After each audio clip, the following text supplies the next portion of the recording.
It's great to have you here for this momentous occasion. I'm Mike Smith. I'm the Communication Manager for the City of Kalamazoo, and it's great to have you here this afternoon. I'm your MC for this event. This is a great facility, and we've come a long way over the last 70 years.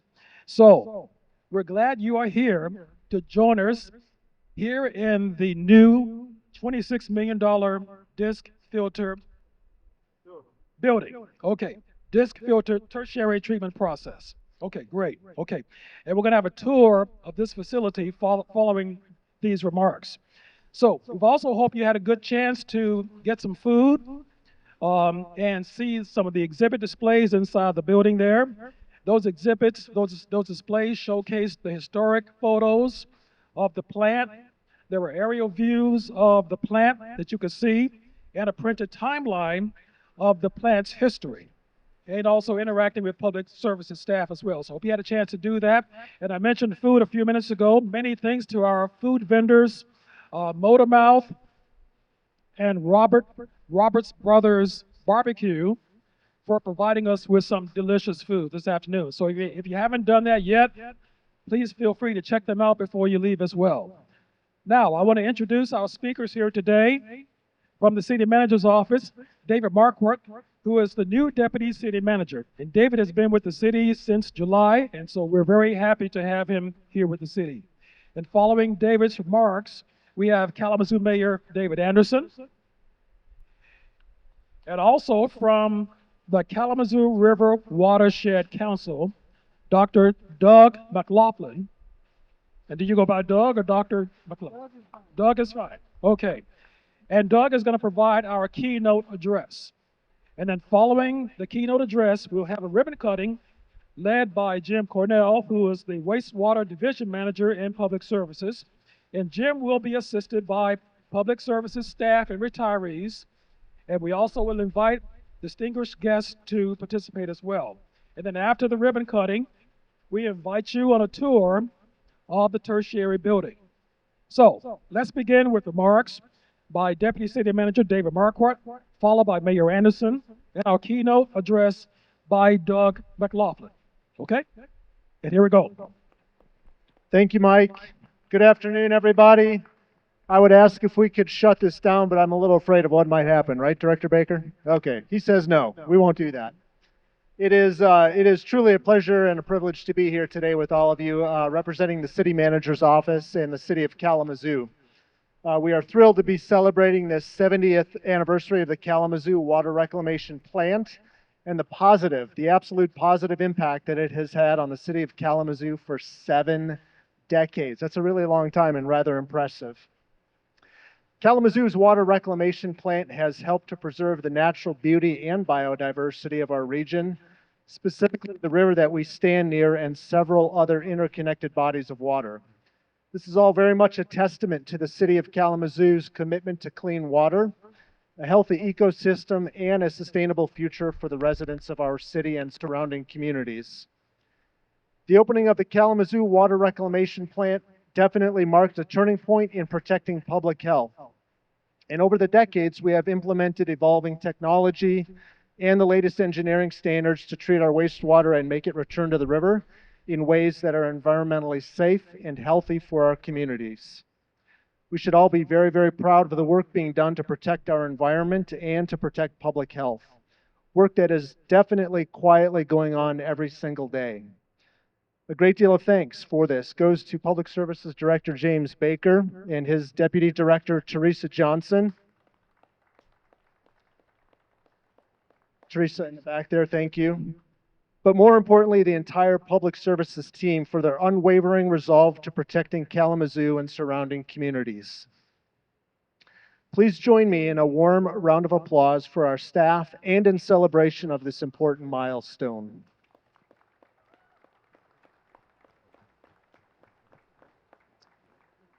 Congratulations, and at this point, I would like to turn the podium over to our mayor, Mayor David Anderson. Well, first, I already apologized to our public information officer, Mike Smith, because he gives us some great words, and I always go off script. And so here I am going off script. And I guess like any politician, I do like to talk about myself. So that's where I'm going to start. And Is there anybody here who hasn't read Dickens, a Dickens book over the course of their life? Anybody? Raise your hand. Don't be shy if you haven't read some Dickens book. Okay. Well, remember in the Dickens books where literally there would be open sewers running through town and people would be dumping out buckets in those sewers? And you think, oh my goodness, how do people live like that? I mean, how do people survive that? Well, I want to bring things forward just a little bit here and say that here, in my lifetime, we just used to dump our waste in the Kalamazoo River, untreated. That's not from the 1800s. That's from literally 71 years ago. And that's what we did all across the country. And that is classically, as human beings, what we've done with our waste that we didn't want to see. We dumped it somewhere where hopefully we wouldn't have anything to do with it, or put it in a river where it'd be someone else's problem downstream. I mean, it wasn't because we intentionally wanted to not be responsible. It's just that that's how it worked. And suddenly, very interestingly, after a huge world war where millions of people died, and obviously we were very involved in that within a couple years after that ending, and we were back to work in this country, we started thinking about our own wastewater. And that's really the beginning of the history for how we have transformed how we treat this waste that we don't want to think about. And literally, since the 50s, for the most part. We, according to Director Baker here, we haven't actually had an anniversary celebration. You know, we're celebrating 70 years right now. We haven't had one of those before, and I think that is partly because these are still not things that we brag about and talk about. We want to talk about other things, not necessarily our own waste that we're creating and the garbage and that kind of business. But I think it's time to put that more front and center. And I just want to say two things about this.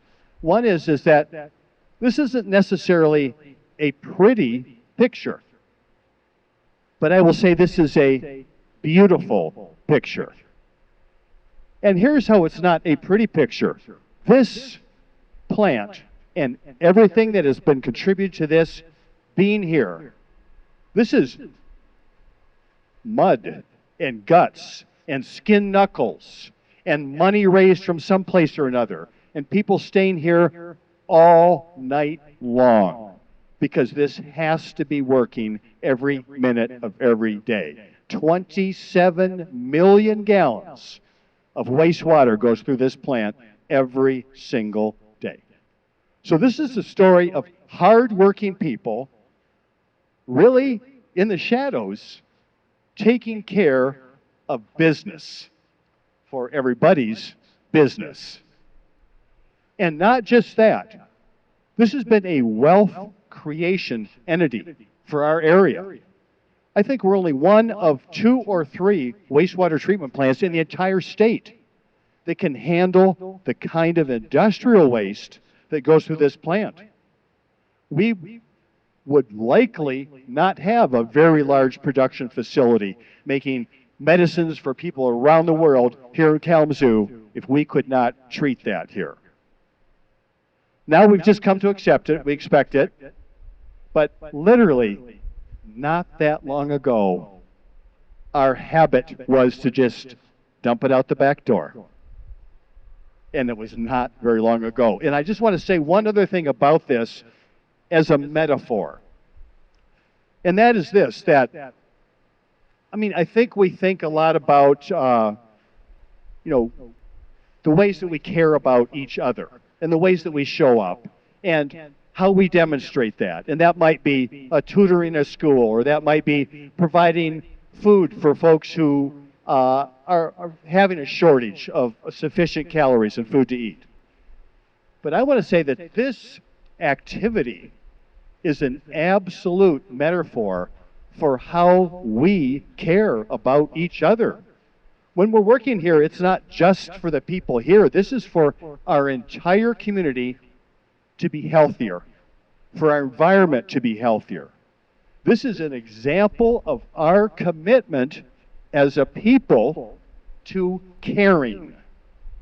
So I just want to say thank you, Director Baker, your team, everyone that's worked here over the years and continues to work here, even right at this moment, making sure this is all working.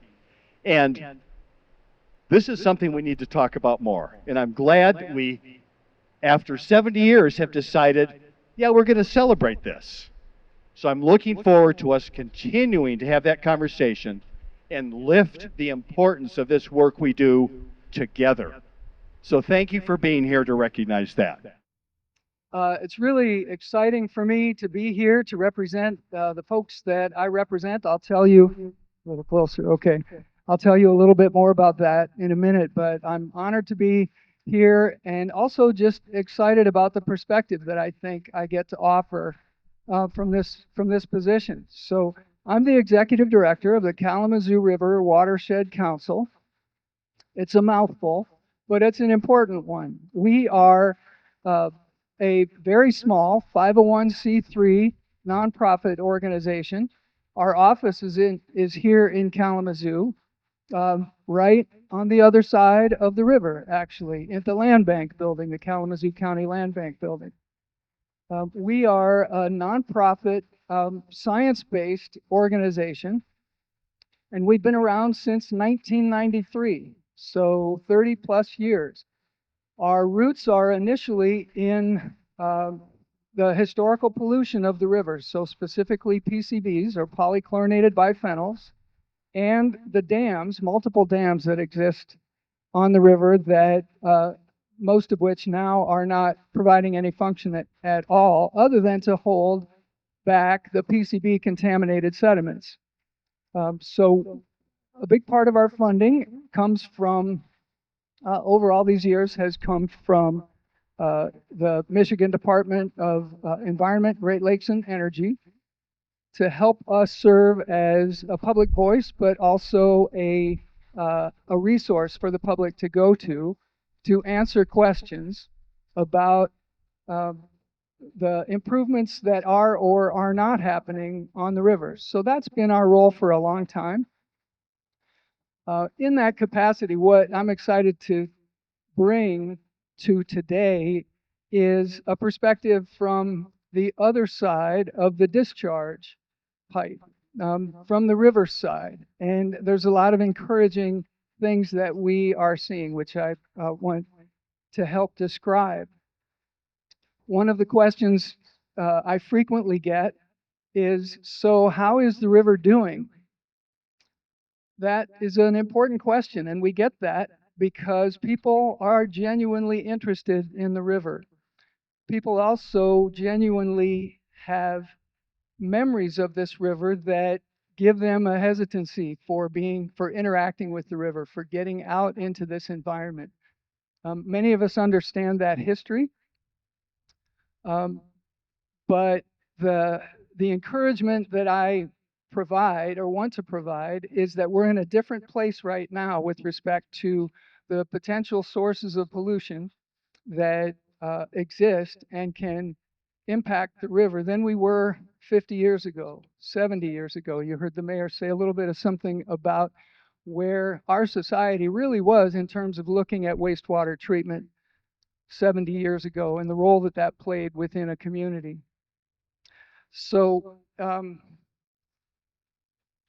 big part of what we do is work to engage people in this environment, in this river environment. One of the other questions I get is, so what is a watershed? What is that exactly? The watershed is the land area where water drains to a common spot. And for us, that common spot points all along the Kalamazoo River. Our river has many communities along it, from Albion to Marshall to Battle Creek to Kalamazoo to Otsego and to Allegan, Plainwell, Allegan, Saugatuck, Douglas. That's over 170 miles of river, and all of these communities exist on this river to make the most of what it offers from a quality of life perspective. The ribbon cutting today, celebrating the installation of the disc filters as part of the tertiary treatment or third stage of treatment in wastewater treatment, in this wastewater treatment plant, is a representation of an investment that this community is making in this river and more broadly in our community. So we've enjoyed a really good working relationship with the city in a number of ways. The city has been involved as part of the phosphorus reduction efforts that are underway, driven by excess phosphorus in Lake Allegan, downstream, a place where phosphorus sits in the water and helps to generate excess algae. The city has been very active and instrumental in working to reduce phosphorus loads and to increase awareness of the public for sources, other sources of phosphorus, including stormwater, runoff from farmland, and that sort of thing. Part of that effort is to help engage the public in river activities, so paddling activities. We call them Canoe the Kazoo events. Stewardship events called Crazy for the Canoe for the Kazoo events, where people are out picking up trash or working on invasive species. The city and other cities, including the city of Battle Creek and other communities involved in this TMDL process, have committed to making those kinds of improvements happen on the river. They've been a very supportive partner for our organization in a couple of different ways. We worked with the city on a number of trash cleanups. On May 17th, this 2025, so this past May 17th, we worked with the Kalamazoo Rotary Club, also with the help of the city and a number of other organizations, to implement a cleanup day and also a river celebration day. So the leaders of that event wanted to clean up, but also wanted to celebrate this river. There were over 300 people who signed up to participate in that event, and over 250 people who showed up on a really cool and rainy day, which is a sign of how interested people are in this river and as a quality place to go. So a few other general statistics. We have helped as an organization with our partners, including the City of Kalamazoo, have helped over 500 community members paddle and participate in cleanup events in 2025. With the city's help, we have also educated over 380 youth about the Kalamazoo River Watershed through a program that we've been implementing for a couple of years called the Kalamazoo River Youth Experience. We know from our paddle events that not all members of our community are represented in those paddle events. There are barriers that exist for many underserved, and so we've been able to work with the city and with other partners to actively engage groups that are already working with underserved youth to learn about the river and learn about how to access the natural environment, an alternative to phones and other screens that so many leaders of youth organizations are calling for these days. And in the process, we've partnered with over 50 different organizations to implement events, workshops, to give presentations about this river. And I mention those things because if you were wondering whether people are interested in a high quality river, let me tell you that they are. They're very interested in a high quality river. Many people have been interested in this for a long time. And there are more and more who want to see our local environment continue to improve. I also want you to know that this is not, as I've wondered sometimes, kind of upper middle class, older person concern. It's not. It is that, but it's not only that. We've seen a real push, a real interest on the part of young people in this community to step in and make more of the local environment and push back against what seem like barriers to accessing this environment. So we've seen that take the shape of the Link organization in Kalamazoo, just a whole number of youth from different walks of life who want to be outside in a quality environment, and they don't want to have to drive a long way to get there. Another point related to that one is we've seen grassroots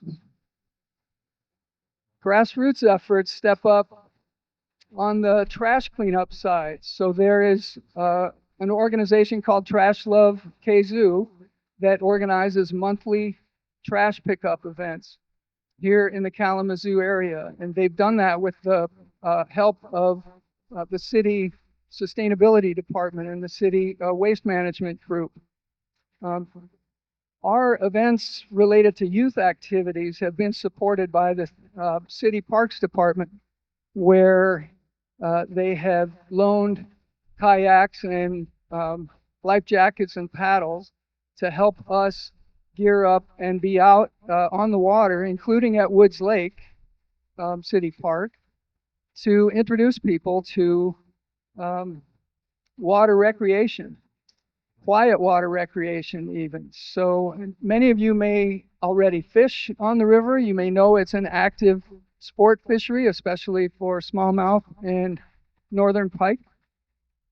I have to also let you know, if you don't already, that from this section of the river, beginning in Comstock and down to the Calkins Dam at Lake Allegan, any fish that are caught are in the do not eat category. That's a reflection of the historical contamination and the work that is currently being done to clean up the river and open up the opportunity to eat fish that are caught from the river again. But we've been involved in that initiative to help get that word out also for quite a few years now. There are some really significant corporate partners who've been involved in reconnecting with the river. There's just a tremendous interest in the business community to understand that this is a good place for people to go to recreate. If you have any question about that, participate with us.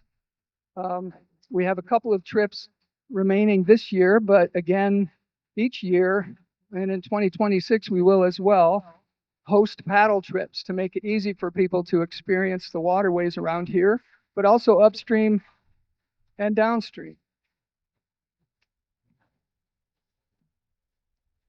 So, how is the Kalamazoo River? Well, today, not sometime in the future, but today, it's a great place to spend time outdoors with your friends, your children, your family, your parents, your pets, you name it. There is a destination on this Kalamazoo River for you. And it doesn't have to be way upstream from here. It doesn't have to be way downstream from here. We bring people out on paddle trips from Comstock to Verburg Park or to Mayor's Riverfront Park. So the investment in Verburg Park, for example, after both including the PCB cleanup that happened there a few years ago to putting that park back together, that's an access point that is really important for the residents of the city of Kalamazoo. And there's more that can be done on that front. But today's ribbon cutting is another valuable step in helping to ensure a high-quality natural resource, not only in Kalamazoo, but in many communities along the river, both upstream and downstream. You should also know there are millions of dollars being invested currently in cleaning up PCBs and in addressing and ultimately removing the dams that have been placed for a number of years. So to restore the river to a more natural river environment. So the future is very bright. The future can begin now. And again, it takes the investment on a lot of different fronts, including what we're celebrating here at the Kalamazoo Water Reclamation Plant today. I know that the folks who operate this facility understand that good quality treated wastewater is a 24/7, 365 endeavor. And I can assure you that from our perspective, looking at the river and at the watershed for all its communities, it comes basically down to all of us to participate in a 24/7, 365 effort to get involved and to ensure that the quality of our environment keeps heading in the right direction and that we can continue to maintain this as a beautiful natural resource for our local environment. So with that, again, thank you to Jim Baker and to all the folks who have been involved in creating this opportunity to celebrate the installation of a wastewater treatment technology that is one more step in a really good direction. So thank you. Now we are at the exciting part of today's activities, which will be the ribbon cutting. And we have public services staff here and